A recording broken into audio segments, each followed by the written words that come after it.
In this video, I'm going to show you how you can isolate better, faster, and more efficiently. If you're struggling with long appointment times or just isolation in general, then keep on watching for these tips. So tip number 1, I like to use the forehead for stabilization. This comes in especially handy when you're chatting with a client. So what I like to do is I like to place a paper towel on the client's forehead so that they aren't affected by my hands if they're sweaty or cold. Tip number 2, use both tweezers to isolate. Typically, what we learn in our lash course is that the left tweezer is used for isolating and the right tweezer is used to pick up and place the lashes. But the pickup tweezer actually works great to help move lashes out of the way for easier isolation. So to do this, point the pickup tweezer head towards you while the isolation tweezer basically stays the same. This way, you can sift through the lashes a lot quicker with both tweezers. Tip number 3, don't be afraid to use your fingers. Even when you have a lash fan in your tweezer, you can use your ring finger to help move lashes out of the way. This especially works when you accidentally let go of the isolation on your left tweezer. And of course, when you're doing this method, you want to make sure that your fingers are sanitized and clean before the appointment and fully free from oil. So here you can see I'm using a combination of all the tips to isolate. I use the forehead for stabilization, I use both tweezers to isolate, and I also use my finger to help move lashes out of the way.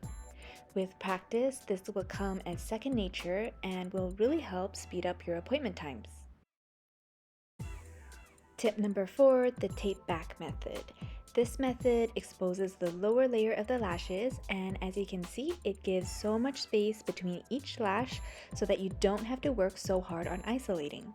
The drawback of this method is that it only works to expose the lower layer of lashes, and it doesn't work to expose the middle or upper layers. Even though it looks like there's so much space in between each lash that we don't need to use our isolation tweezer, I still make sure to use my isolation tweezer to prevent stickies from happening.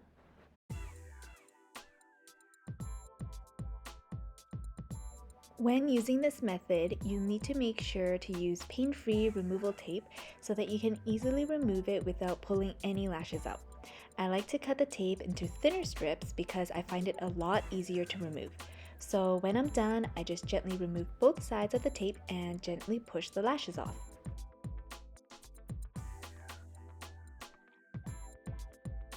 Tip number 5, taping back while stretching the inner corners. This is similar to the tape back method, except we're also stretching the eyelid while taping back the lashes at the same time. This not only exposes the corner lashes, but it also helps to stretch the eyelid to spread out the lashes, leaving more space in between each lash. Now it makes it super easy to fill in those inner corners.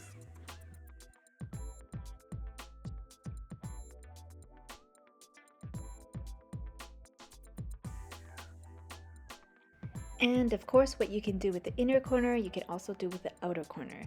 This is also taping back while stretching out the outer corners so that the lashes are more spread out and easier for you to lash. With this method, you still want to use your isolation tweezer just to prevent stickies, and you can also use your finger as well.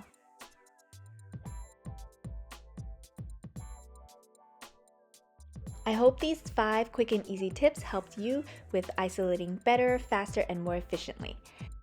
Let me know in the comments below if you have any other isolation tips that I may have missed. Thank you so much for watching, and I'll see you in the next video.